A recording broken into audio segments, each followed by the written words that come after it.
Assalamualaikum warahmatullahi wabarakatuh.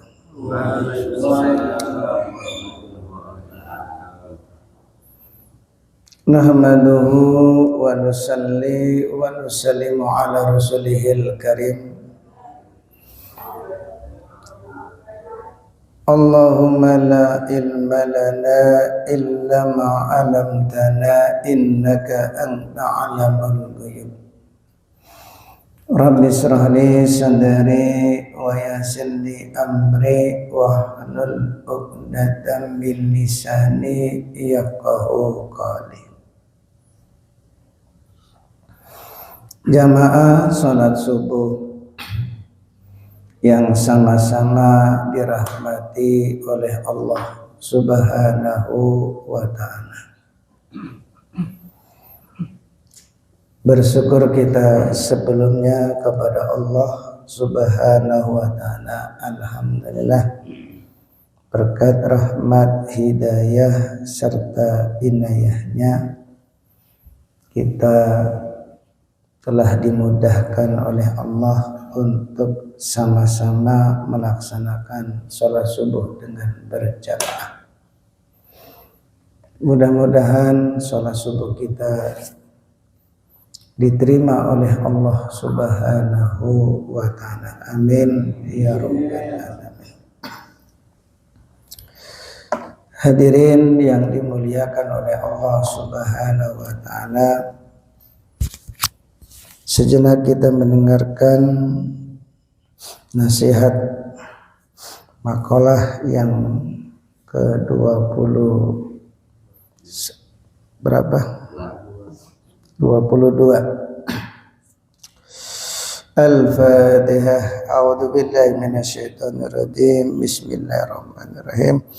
Alhamdulillahirabbil alamin arrahmanir rahim maliki yaumiddin iyyaka na'budu wa iyyaka nasta'in ihdinas siratal mustaqim siratal ladzina an'amta 'alaihim ghairil maghdubi 'alaihim. Al-maqalatul samaniyata wal ishruna. Makalah yang ke-22, kila dikatakan man kana bit ta'ati indallah qariban kana bainan nas qariban. Barang siapa yang taat kepada Allah, maka dia akan menjadi orang yang dekat kepada Allah.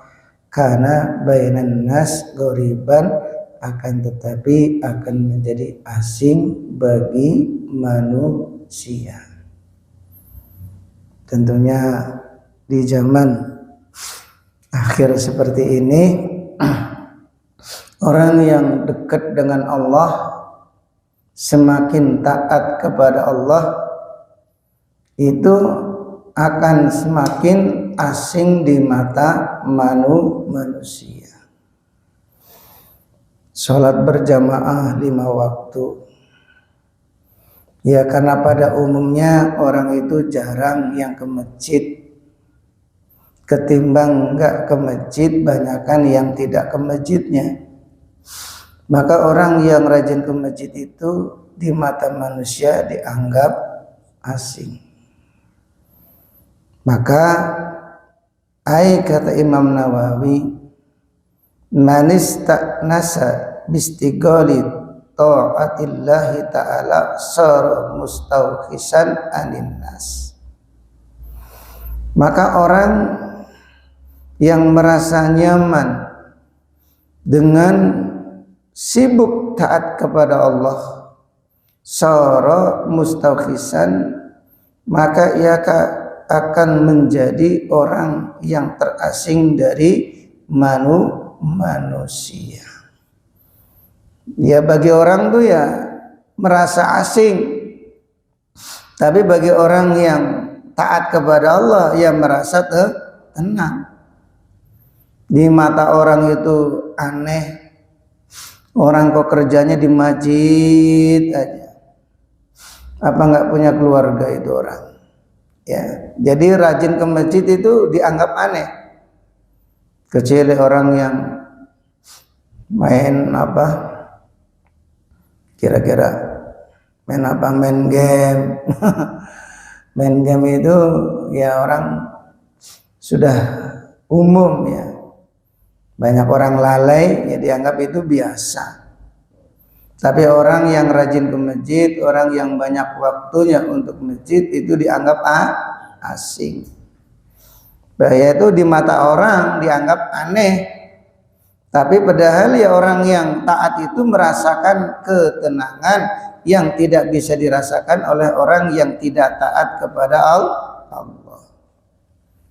Maka ya orang-orang yang berusaha untuk taat kepada Allah, baik sholat, baca Quran, zikir, bahkan berpakaian sunnah, itu ya semakin asing. Itu kelihatannya apa itu? Kalau orang Arab pakai jubah terus orang Arab. Atau dibilang pakai daster. Kalau pakai sarungan terus dibilang sunatnya belum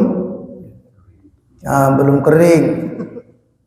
Ya karena kemana-mana pakai sarung, ke mall pakai sarung, ke Burma pakai sarung, kerja pun pakai sarungnya. Dilihat dulu kerjanya. Kalau kerjanya cuma jualan di pasar ya bisa pakai sarung. Tapi kalau di kantor ya jangan. Ya.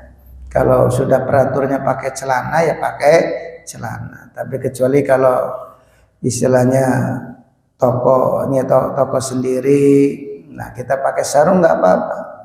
Walaupun di mata orang itu terasa aneh. Ini orang kemana-mana pakai sarung, kayak belum kering aja itu sunat. Padahal udah punya anak 5. Ya dia karena berpegang teguh dengan sunnah. Pakai jubah kayak orang Arab saja.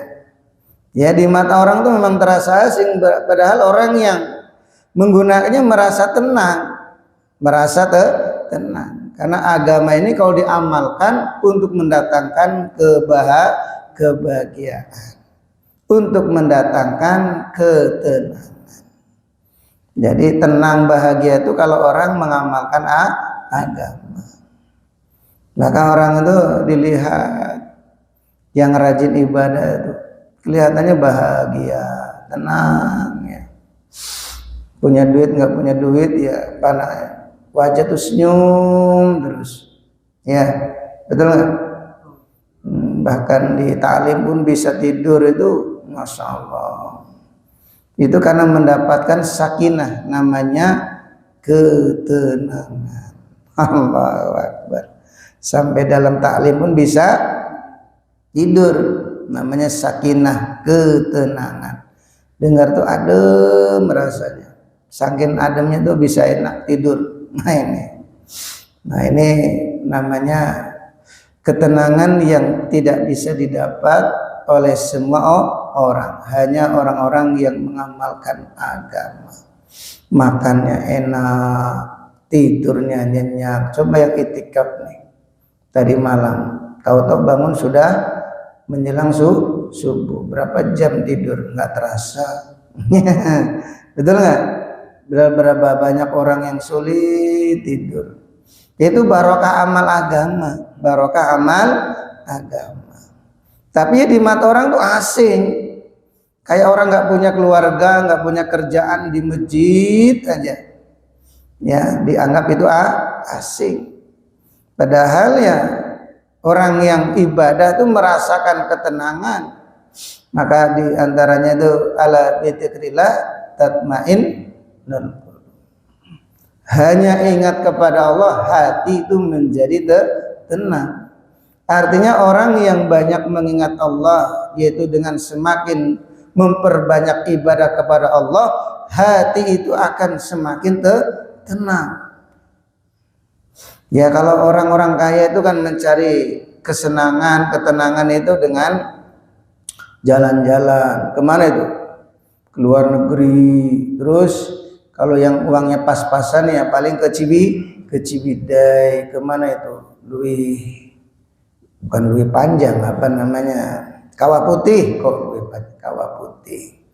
Mencari kesenangan, mencari ketenangan. Kelihatannya tenang, tapi ya kembali dari kawah putih hati gelisah. Kenapa? Duitnya habis. Duitnya habis. Betul nggak? Apalagi pulang ke rumah istri mulai uring-uringan lagi. Tambah gelisah lagi. Betul nggak? Nah, katanya ngajak jalan-jalan. Sudah diajak jalan-jalan ke Tamasan, ya uang habis malah marah. Ya kan namanya yang ngajak jalan itu siapa? Ya, nah itu. Jadi sifatnya itu kalau jalan-jalan itu sementara, senangnya senang sementara, tenangnya itu tenang sementara. Kelihatannya aja tenang, tapi hatinya gelisah. Ini pulang ke rumah duit pas-pasan, ya besok belum tentu dapat untung atau enggak. Ya, nah ini jadi mencari ketenangan itu ya dengan cara jalan-jalan, hanya sementara, sifatnya semu. Tapi orang yang mencari ketenangan dengan ibadah kepada Allah, itu yang kekal dan didapat dengan mudah, nggak perlu mengeluarkan duit, cukup duduk dalam taklim pada subuh, insya Allah hati menjadi tenang. Tenang gak nih? Tenang ya, walaupun ya duit pas-pasan tetap tenang. Alhamdulillah, apalagi lomba tambah tenang. Tapi kita ini dianggap asing karena inna dina bada'a ghoriban wa yarji'u qurban fatubalil ghuraba allazi yasimu afdadan ibadah. Agama ini diawali dalam keadaan asing dan kembali akan menjadi asing, dan beruntunglah orang-orang yang dianggap asing. Jadi kata Nabi itu, memang kita asing di mata orang, tapi kata Nabi, beruntung orang-orang yang dianggap asing. Siapa? Orang yang memperbaiki sunnah baginda Nabi Muhammad SAW yang telah dirusak oleh umatnya. Ya, luangkan waktu untuk masjid itu sunnah. Itikaf dari maghrib sampai isya itu sunnah. Habis sholat subuh kemudian zikir kabar selalu ibadah, ya baik itu baca Quran, taklim, pokoknya sampai isyraq itu juga sunnah. Ya cuma di mata orang itu terasa asing. Sholat isyraq itu apa sih Pak Ustadz? Nah karena nggak pernah kan, jadi nggak pernah mengaji, jadi akhirnya di isyraq tuh dianggap isyraq tuh apakah esuk-esuk ngorok atau gimana? Isyraq esuk-esuk ngorok, bukan. Isyraq itu sholat 2 atau 4 rakaat setelah terbit matahari. Ketika orang itu hari sholat subuh nggak pergi kemana-mana, tetap di masjid, kemudian sholat 2 atau 4 rakaat, maka mendapat pahala haji dan umroh tamatan sempurna 3 kali. Tapi karena ini jarang dilakukan umat, terasa asing. Jam segini baru pulang dari masjid, ngapain aja ke masjid? Orang tuh pada kerja, pagi-pagi ke kantor, ke pasar, ke pabrik. Ini kok malah baru pulang dari masjid. Aneh ini orang. Coba. Jadi ngamalkan sunnah tuh dianggap aneh. Awal-awal agama juga sama. Awalnya tuh asing dan akan kembali menjadi asing. Fatubalil ghuraba, maka beruntung orang-orang yang dianggap asing. Ibarat satu kisah, ada seorang raja punya penyakit kanker hidung. Ya, kata tabib, kata dokter, wahai raja, hidung raja itu akan sembuh kalau hidungnya itu dioperasi, dipotong. Ujungnya itu dipotong. Tapi kalau hidung sang raja itu nggak dipotong, ini berbahaya. Itu nanti kankernya akan merambat, bisa hilang nyawa raja. Maka raja ini kan berpikir, ketimbang saya ini mati akhirnya nggak menjadi raja, lebih baik hidung saya dipotong. Akhirnya hidungnya dipotong oleh tabib. Karena hidung raja itu dipotong sebab penyakit kanker, akhirnya ya suaranya jadi bindeng. Anemin, nah kan gitu ya. Orang bindeng kan gitu. Oi, orang apa? Gimana ngomongnya tuh kalau bindeng? Pokoknya gitu ya. Orang bindeng. Nah, rajanya jadi bindeng nih. Nah, ketika raja itu berbicara di depan para rakyatnya, ambilin yang dihormati oleh Allah. Rakyat itu tertawa, dianggap itu raja kok suaranya aneh, ganteng-ganteng kok bindeng. Wah, diejek sama rakyatnya. Raja murka, kurang ajar rakyat nih katanya. Kurang ajar, rakyat kurang ajar. Akhirnya seluruh rakyat itu diperintah oleh raja untuk potong hidungnya. Seluruh rakyat potong hidung. Akhirnya semua rakyat bindeng semua. Semua rakyat bindeng. Adilin oi. Rajanya bindeng, rakyatnya pun bindeng. Akhirnya satu negara wujud itu semua manusianya nggak punya hidung, terbiasa. Orang bindeng sudah terbiasa. Tiba-tiba ada satu orang yang nggak bindeng, nggak bindeng, hidungnya normal, datang ke negeri tersebut. Maka orang yang memiliki hidung yang normal itu dianggap asing oleh orang-orang yang nggak punya hidung. Ini ada orang kok nggak punya hidung, ada orang nggak punya hidung, dianggap aneh. Tuh lihat tuh, orang kok punya hidung tuh. Karena pada umumnya saat itu ya orang tuh nggak punya hidung, begitu melihat orang yang punya hidung dianggap aneh. Maka orang yang punya hidung ini berpikir kalian itu yang aneh, manusia normal tuh ya yang punya hidung. Ya karena jumlah mereka banyak, kamu yang aneh. Ya orang kok punya hidung, kami nih yang normal tuh yang nggak punya hidung. Si bindeng yang normal itu. Ya, jadi yang normal itu yang bindeng, yang nggak bindeng dianggap nggak normal. Kenapa?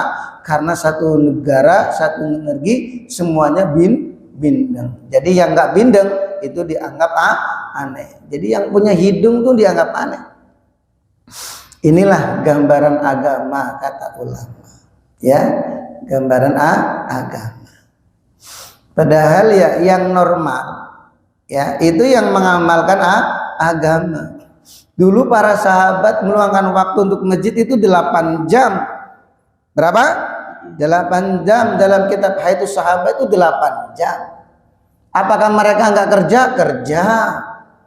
Ya, macam-macam profesi sahabat. Ada yang kerja ya di sawah, di ladang, tukang bekam, tukang urut, ngojek. Datang ngojek pakai apa? Nah, pakai kuda, ya, pakai unta. Terus ada yang ya kantor, ya kerja di pemerintahan, ya kerja di pemerintahan bagian Baitul Mal, cuma nggak pakai dasi. Nggak pakai dasi, ya biasalah pakaiannya jubah. Ya tapi mereka meluangkan waktu untuk masjid itu 8 jam. Rata-rata para sahabat meluangkan waktu berapa? 8 jam. Nah sehari semalam ada berapa? 24 dibagi 8 berarti 3. 8 jam untuk masjid, 8 jam untuk kerja, 8 jam untuk rumah. Cukup nggak? Cukup. Itu Nabi dan para sahabat luangkan waktu untuk masjid itu 8 jam normalnya, aslinya. Jadi tapi kan zaman sekarang ini orang yang banyak waktunya 8 jam, wah asing. Itu kok Pak Nanang kerjanya di masjid aja 8 jam lagi, kaget, merasa aneh. Ya, merasa aneh. Padahal ya sahabat itu meluangkan waktu 8 jam. Karena cukup 8 jam untuk kerja, 8 jam untuk keluarga, 8 jam untuk masjid. Ya tinggal atur waktunya. Sehari semalam ada 5 waktu. Kalau kita berangkat ke masjid setengah jam sebelum azan, nanti habis sholat setengah jam lagi, pulang setengah jam setelah sholat, udah berapa? 1 jam. Kalau 5 waktu, 5 jam tambah 3. Kalau kita ke masjid berangkatnya jam 3, nanti pulang isyraq, lebih nggak? Lebih. Sebenarnya bisa. Ya, kalau kita meluangkan ini 8 jam, faqad faza, maka kita akan menjadi orang yang sukses. Karena umat dengan masjid ini tidak bisa dipisahkan. Tapi kata baginda Nabi Muhammad SAW, umat akhir zaman ini hanya meluangkan waktu 2,5 jam, minimal 2,5 jam. Ya, kalau sahabat kok dia meninggalkan 10%-nya, ya faqad halak, akan celaka. Tapi kalau umat akhir zaman cuma mengamalkan berapa? Ya 2,5 jam, itu faqad naja, akan sukses. Makanya ya hitung sendiri, jangan sampai berkurang waktu kita untuk masjid, minimal 2,5 jam. Makanya orang tuh kalau sudah meluangkan waktu minimal 2,5 jam, inilah yang dinamakan tiang masjid. Kalau sudah dikatakan tiang masjid, artinya orang yang banyak waktunya untuk masjid, dia akan berteman dengan malaikat. Kalau dia berteman dengan malaikat, artinya dia akan mudah taat. Sehingga kalau dia ada keperluannya dibantu oleh malaikat. Kalau dia sakitnya dijenguk oleh malaikat. Coba berteman dengan malaikat, kalau ada keperluan dibantu oleh malaikat, kalau sakit dijenguk oleh malaikat. Cuma kitanya yang nggak bisa melihat. Jadi kalau kita ini banyak waktu untuk masjid, minimal 2,5 jam, sehingga kita dikatakan tiang-tiang masjid kata Nabi, maka kita akan berteman dengan, kalau ada keperluan dibantu malaikat. Sekarang kalau kita ada keperluan, ada urusan kita nggak selesai-selesai, koreksi diri kita. Untuk masjid nih berapa? Kadang kita datang ke masjid sudah mau qomat, habis salam pulang duluan. Pengennya masalah selesai. Syukur-syukur ditambah bukannya ada 2,5 jam, tapi 8 jam, itu akan lebih hebat lagi. Ya, maka hadirin yang dimuliakan oleh Allah SWT, cobalah. Kalau nggak percaya, setengah jam sebelum sholat kita sudah datang. Nanti habis sholat jangan pulang dulu setengah jam, sudah 5 jam datang ke masjid. Syukur nanti jam berapa? Ya jam 4 atau kalau jam 4 itu pulang pulang jam 6 berapa? 4, 5, 6, 7, pulang jam 7, sudah 3 jam. 5 tambah 7 berapa? 8 ya? 5 tambah 3, 5 tambah 3 jadi 8, betul ya? 8 jam. Bisa, semua orang itu bisa. Dan itu enggak mengurangi waktu untuk di rumah. 8 jam untuk di rumah tuh wareg enggak? Kenyang enggak? Masih kurang.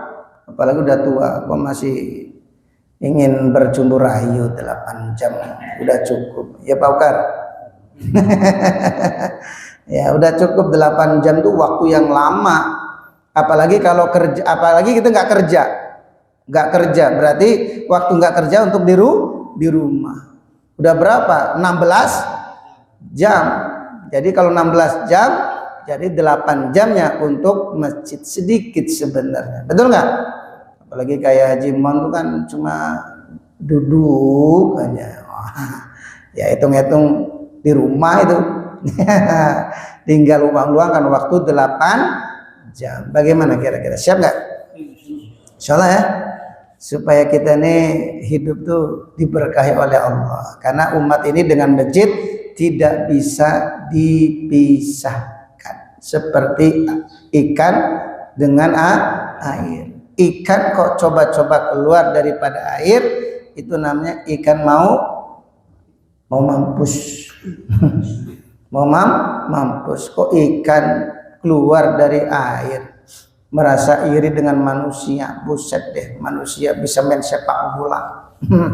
Dia keluar dari air tuh, ingin coba-coba main sepak bola. Wah, begitu keluar pergi ke lapangan, itu ikan justru akan diambil oleh manusia. Setelah diambil apa? Ya, dikelupas dulu kulitnya, diambil isi perutnya, dibubuhin garam sedikit, diletakkan di atas wajan yang panas, digoreng, sereng, ngeweng. Setelah matang dimakan oleh manusia, dikunyah hingga hancur. Setelah itu dikeluarkan lagi dari mana? Dari perut, dimasukkan ke dalam WC. Dalam WC dia akan dimakan oleh ulat alias belatung. Itulah nasib ikan yang coba-coba keluar daripada air. Begitu juga manusia. Jangan sekali-kali jauh daripada masjid. Orang kalau sudah jauh dari masjid kelihatannya jasadnya hidup tapi jiwanya mati. Ya, jiwanya mati. Ini kata Nabi, umat ini nggak dipisahkan dengan masjid seperti ikan dengan air, nggak bisa dipisahkan. Maka orang yang dalam hatinya memiliki iman yang sempurna pasti dengan masjid itu senang, cinta. Nah, itulah man alifal masjid alifallah. Barang siapa yang cinta kepada masjid maka akan dicintai oleh Allah. Insyaallah ya. Supaya masalah-masalah kita ini dibantu oleh malaikat. Kalau kita ini betul-betul ahli masjid. Uang urusan kita ini banyak, betul nggak? Tapi untuk meluangkan waktu untuk masjid kok pelit banget. Ya, habis sholat langsung pergi. Udah datangnya akhir, pulang duluan. Kalau bisa ya datang tuh awal, pulang akhir. Ustadz berapa jam? Jangan dihitung. Memang tinggalnya di masjid. Ya, banyak waktu untuk masjid, lebih dari 8 jam. Lebih dari 8 jam. Nanti subuh, habis subuh pulang kadang jam 10, habis zuhur nanti pulang kadang jam 2, habis asar pulang jam 5, belum malamnya. Wah, itu lebih tuh. Ya, 16 jam. Tapi kita bisa rasakan mendapatkan yang namanya ketenangan. Nah, ini kalau orang tuh meluangkan waktu untuk masjid. Insyaallah ya. Walaupun ya mungkin ini terasa asing di mata orang, tapi orang yang melakukannya merasa tenang. Biarkan orang bilang apa, nggak punya kerjaan lah, ya, kayak pengangguran saja, biarin. Ya, yang penting kita yang merasakan ketenangan. Bong, ya orang lain itu nggak ngasih duit ke kita, nggak belikan beras untuk kita, betul nggak? Kecuali beras dari mereka baru ngomongin, ya ngomongin iya, ngasih beras juga enggak. Yang penting kita aja fokus amalan, insyaallah, walaupun terasa asing. Subhanallah wa bihamdihi, subhanallah wa bihamdika, asyhadu an la ilaha illallah wa atubu ilaik. Wassalamualaikum warahmatullahi wabarakatuh.